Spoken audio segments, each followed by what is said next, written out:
Na entrega de Casa Veneranda, projeto que começou de 3 anos e meio passado, e agora é dia caminho que está ordem entregar.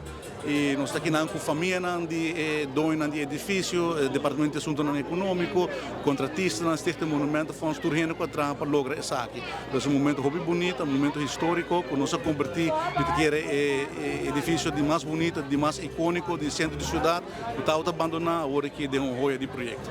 Sim, ela queda baixi para mais de 25 anos, então esforço de monumento fonds eu acho de 4 anos.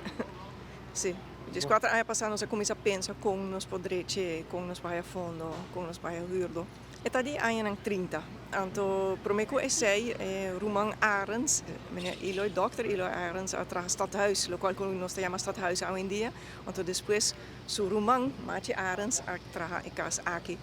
Então, ela vive dentro de sua casa veneranda, assim nós chamamos casa veneranda. Nós temos mais ou menos 400 monumentos, de lo qual ongeveer 10% está protegido, entre outros stadhuis e é aqui.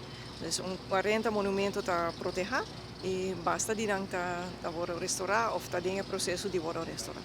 Tem hobby pendente of comester of dat merece restauração. Nós de Stichting Monumentenfonds nós está bezig com a preparação de 3 monumentos agora aqui.